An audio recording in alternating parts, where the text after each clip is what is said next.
A night shift nurse broke hospital rules for one patient and fell in love. The neurosurgery ward at 2 in the morning is a purgatory of white walls and silence. Fluorescent lights flicker overhead. They cast a harsh, cold glow onto the polished linoleum floor. Every few seconds, the rhythmic beep of a heart monitor echoes down the desolate hallway. It is a mechanical sound. It is entirely devoid of life. Nurse Harper Morris does not hear the beeps anymore. She moves from room to room like a programmed machine. Her steps are measured. Her face is a blank mask. She pushes a syringe into an intravenous port. She does not look into the patient's eyes. She does not offer a comforting smile. She simply checks the box on her digital tablet and walks away. "You are going to burn out, Harper. You treat them like broken engines instead of human beings. You have to show some warmth," Nurse Carla whispers as they cross paths at the central nursing station. Harper does not stop walking. She does not even turn her head. "Empathy does not save lives, Carla. It only destroys the ones left behind," Harper replies. Her voice is flat, empty. Harper pushes the heavy wooden door to room 412 open. Inside lies Rowan. He is curled onto his side. The room is perfectly quiet, yet both of his hands are pressed violently against his ears. He is trying to block out a sound that does not exist. He shakes his head and pushes the intravenous line away. He is actively refusing all medical intervention. Harper picks up his medical chart from the foot of the bed. The clinical notes are grim. A devastating traffic accident. Both of his legs were crushed between twisted metal. They are currently immobilized in heavy steel braces. He is confined to a wheelchair for the foreseeable future. But the true tragedy is hidden deep inside his skull. He suffered a severe temporal bone fracture. The violent impact caused internal bleeding. Now, inflammatory fluid is pooling and swelling. It is actively compressing his auditory nerve. He must remain in the hospital for 2 weeks. He needs to receive nightly intravenous corticosteroids to reduce the swelling. If the treatment fails, the nerve tissue will necrose. He will go permanently deaf. Harper looks up from the chart. Rowan is staring blankly at the white wall. His fingers are twitching against the sterile bedsheets. He is tapping out a frantic, silent rhythm. He is playing a complex piano melody that only he can hear. Harper steps closer to the bed. Her face remains impassive. "Hello, Rowan. How is your condition today? Can you still hear clearly?" she says. Her tone is polite, measured, and entirely clinical. Rowan stops tapping. He slowly turns his head on the pillow to look at her. His eyes are hollow. They are filled with a suffocating, unbearable grief. He lets out a dry, bitter laugh. It sounds like tearing paper. He raises a trembling finger and points directly at the vital signs monitor beside his bed. "I do not have the luxury of getting used to this noise. You look at that machine and you see a heartbeat. I look at it and I hear a metronome of my own ending. Every single one of those beeps is counting down the time I have left as a human being," Rowan says. His voice is raw. It cracks under the weight of his reality. He swallows hard, his chest heaving. The words strike Harper like a physical blow. "Counting down the time I have left as a human being." Suddenly, the sterile walls of the hospital vanish. Harper is pulled violently back into her own painful past. She smells the damp, rotting wood of the cheap apartment where her mother died. She remembers the agonizing poverty. She remembers the polite, cold rejections from hospital administrators because her family could not afford the medical bills. Harper had entered the medical field with a burning desire to save the vulnerable. She wanted to be a light in a dark system. But the harsh reality of the hospital had crushed her idealism. She watched poor patients get turned away. She watched people she cared for slip away into the dark. To survive the daily heartbreak, Harper had made a choice. She turned her heart into stone. She became a machine to avoid the agony of feeling. But looking at Rowan, the thick ice around her heart begins to fracture. Here is a young man whose entire reason for living is music. His passion is being ripped away by a cruel medical verdict. His soul is dying, just like hers did. If she walks away now, if she remains a cold machine, Rowan will fade into a living ghost. Harper grips the edge of the metal bed frame. Her knuckles turn stark white. She cannot let him become an empty shell. She will not let the silence consume him. The neurosurgery ward remains cloaked in shadows during the following nights. Nurse Harper Morris no longer walks the hallways like a programmed machine. A subtle but profound shift has occurred inside her mind. She enters room 412. She does not just bring the mandatory intravenous medication. She carries items hidden deep inside the pockets of her uniform. She took out her personal wired headphones, a white notebook, and a black pen. Hospital policy strictly prohibits unauthorized external electronic devices in the ward. Bringing them inside is a severe violation of medical protocol. Harper does not care. She approaches the hospital bed. Rowan Cade is lying awake. His eyes are fixed on the ceiling in silent agony. Harper leans over the metal bed rail. Her hands are trembling slightly. She plugged the earphones into her mobile phone, then gently placed them in his ears and pressed the play button. A symphony of classical music instantly floods into his ears. The reaction is immediate and visceral. Tears spill over Rowan's lower eyelids and trace down his pale cheeks. He suddenly reaches out and violently grabs Harper's wrist. His fingers dig deep into her skin. It is the desperate and frantic grip of a drowning man who has finally found a piece of driftwood in the open ocean. Harper freezes in place. Her breath catches in her throat.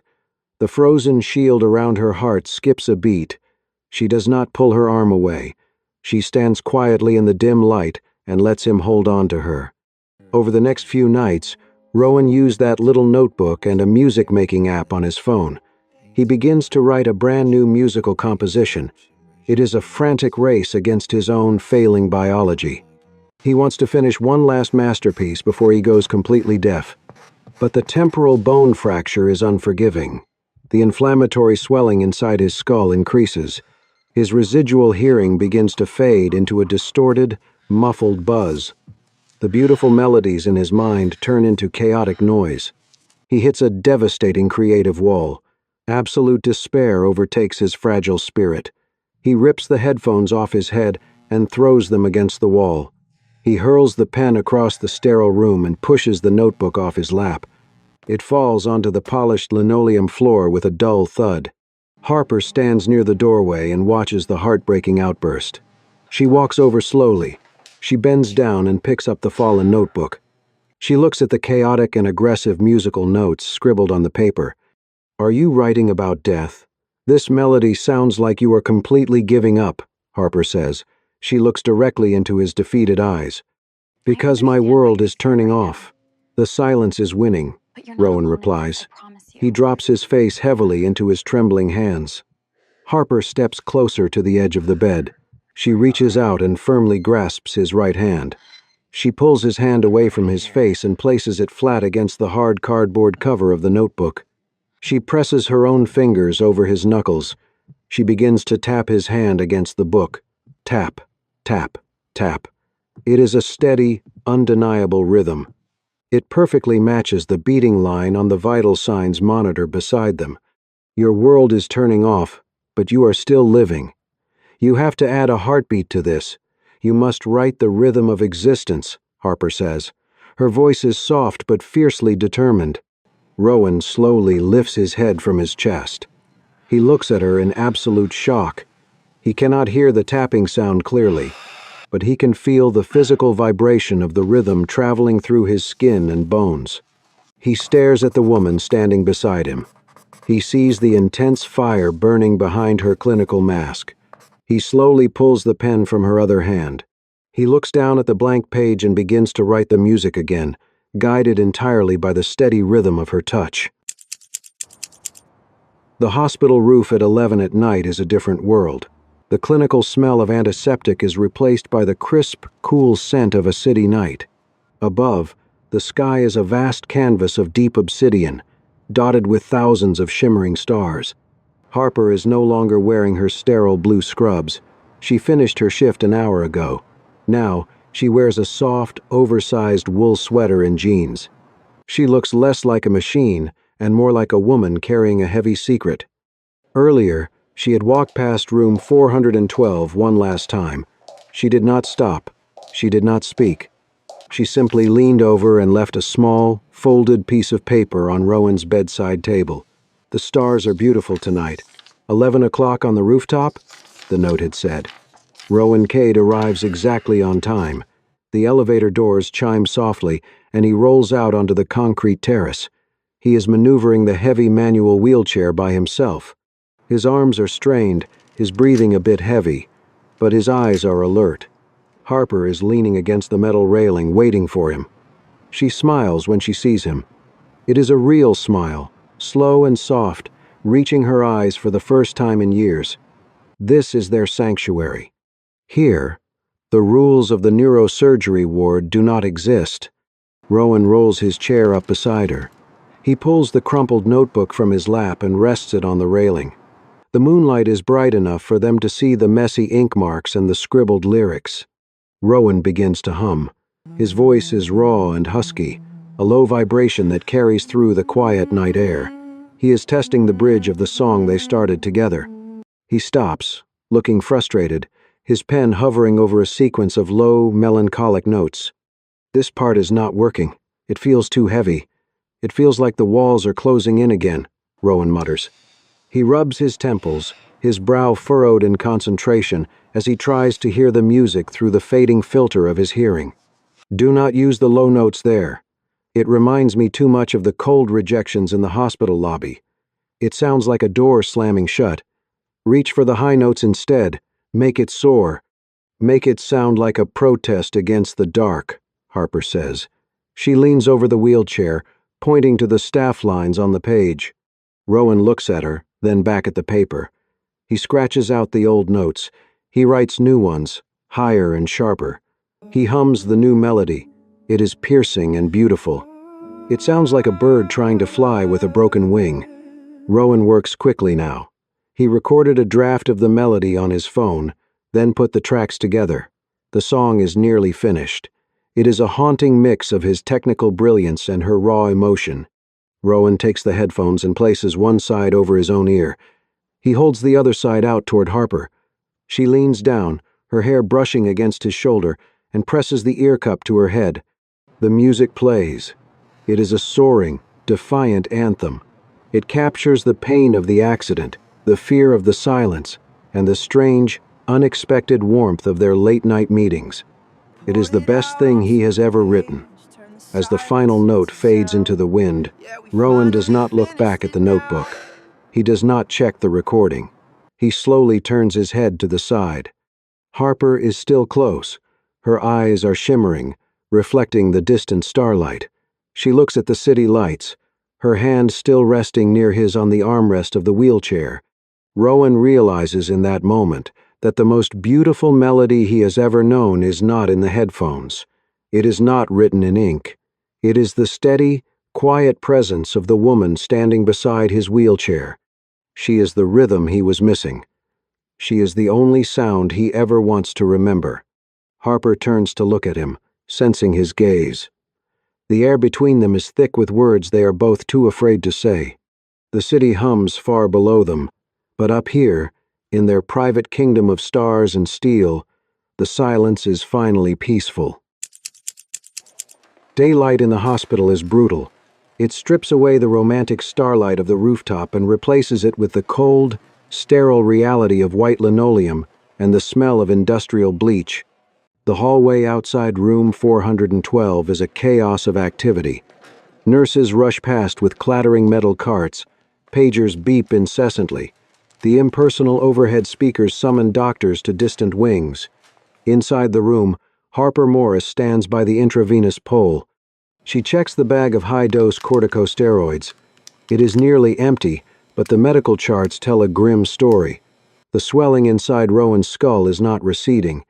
In fact, the inflammation is worsening, ruthlessly crushing the auditory nerve against the bone. Rowan sits upright in bed, his face pale and drawn. He is clutching the small music player like a lifeline.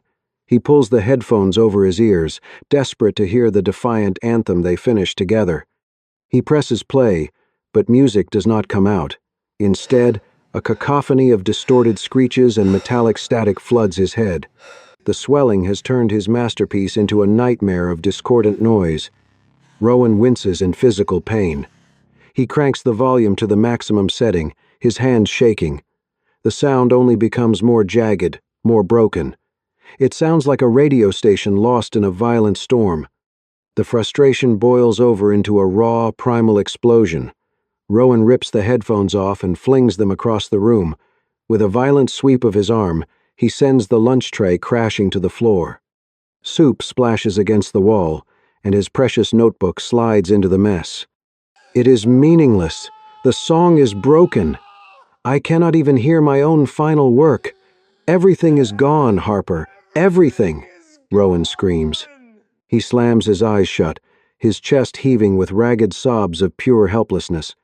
Harper moves toward him, her hands reaching out to stabilize him. Before she can speak, the heavy door swings open. Dr. Blake stands there, his arms crossed, his face a mask of professional disapproval. "Step outside, Nurse Morris. Now," Dr. Blake commands. His voice is a low, dangerous warning that leaves no room for argument. Harper follows him into the busy hallway. Blake turns on her immediately, his eyes sharp behind his glasses. "You are crossing lines that were drawn for a reason. Your personal involvement is destabilizing the patient.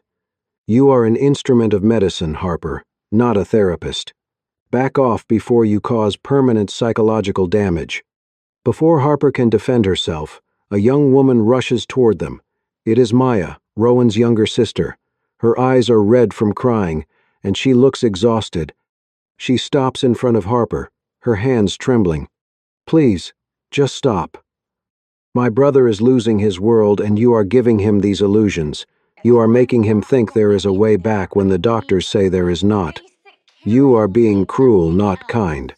Stay away from him, Harper. I am forbidding you from entering his room unless it is for basic care," Maya cries out. Her voice is a mixture of grief and accusation. Harper stands frozen in the middle of the crowded corridor. The hospital staff moves around her like water around a stone. She can hear Rowan's muffled sobs through the heavy door. She looks at her hands, the same hands that held his while they wrote the music. The system is closing in. The rules are tightening like a noose. For the first time, Harper feels the crushing weight of the silence that is coming for them both. She knows the medical window is closing. She knows that if she follows these orders, Rowan will spend his last days of hearing in a state of absolute despair. The machine is telling her to stay back, but her soul is telling her to fight. Harper watches Maya walk into the room and close the door. The boundary is set. The warning is clear. But as Harper looks at the digital clock on the wall, she begins to calculate the risk. She has one last chance to save his spirit, even if it costs her everything. The hospital clock strikes 2 in the morning. Harper Morris stands alone in the harsh fluorescent glare of the break room, carefully flattening the crumpled sheet music on the plastic table. She had quietly rescued the paper from the floor after Maya closed the door, gently wiping away the spilled soup with a paper towel. To the hospital administration, this stained paper is just biological waste that needs to be discarded. But as Harper traces the chaotic, smeared ink, she knows it holds the very last fragments of Rowan's identity. If she simply follows Dr. Blake's strict orders, her career remains perfectly safe, and she can go home at the end of her shift. But tomorrow morning, Rowan will wake up in a world of absolute, irreversible silence. He will carry this unfinished, unheard melody inside his head for the rest of his life. Harper stares at her cold coffee, listening to the monotonous hum of the vending machine.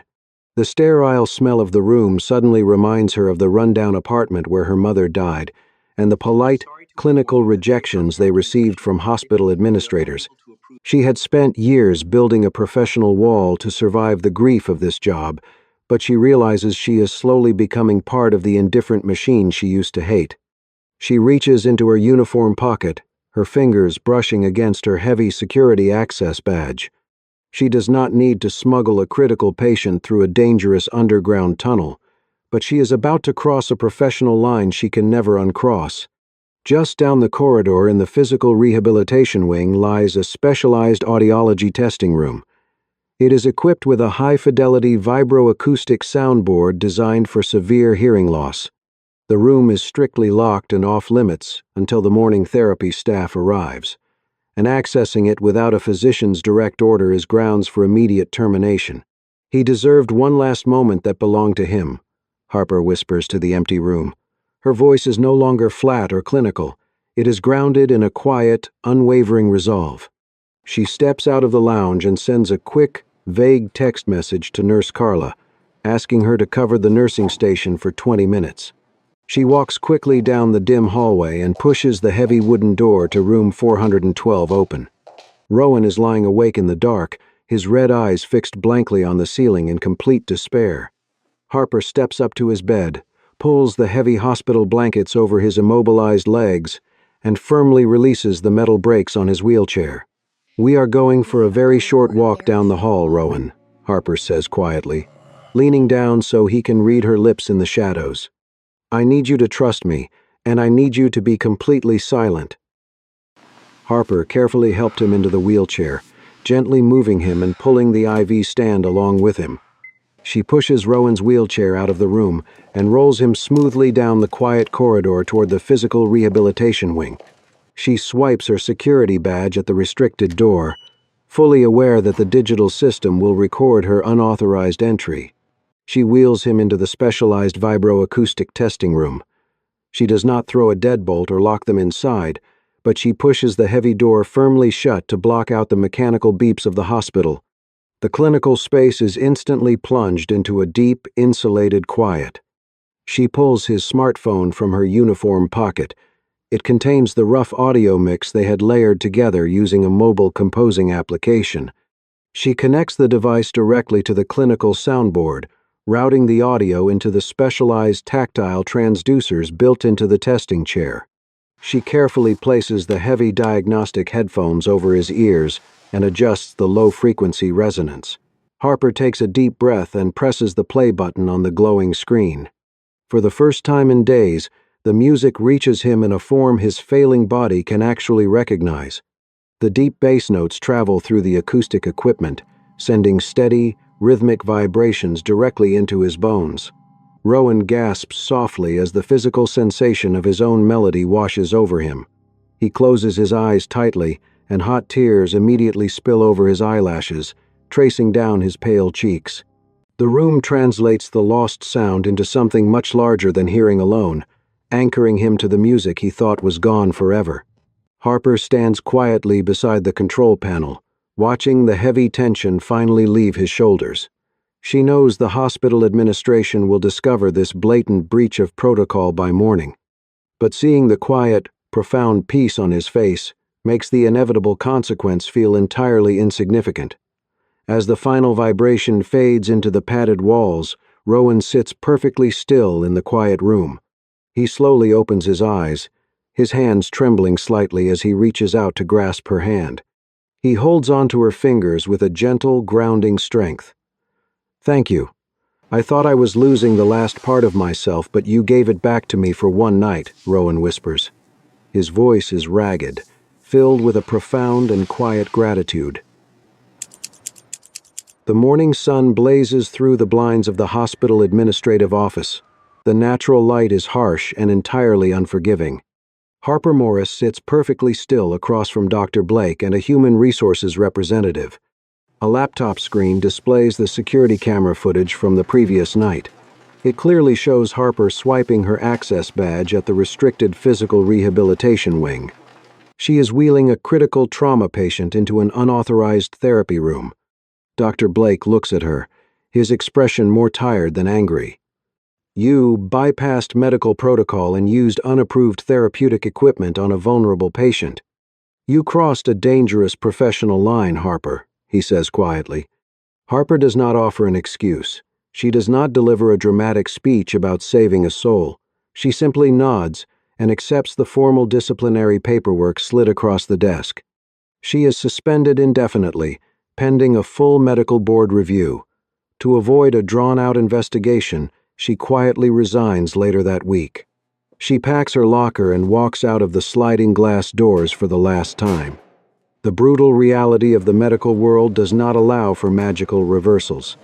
By the end of the week, the inflammatory fluid inside Rowan's skull causes irreversible damage. The medical treatment officially fails. Rowan wakes up in his hospital bed on a cloudy Thursday morning.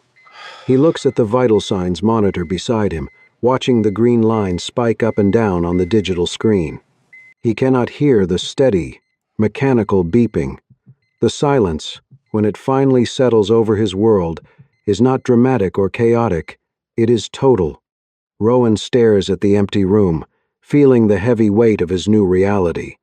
Then, the heavy wooden door slowly pushes open. Harper walks into the room. She is no longer wearing her sterile blue nursing scrubs. She wears a simple, soft sweater, and her face is remarkably radiant despite the exhaustion in her eyes. She holds a small thermos of warm water in her gentle hands. She walks directly to his bedside, moving with the quiet, steady grace of someone who truly belongs there.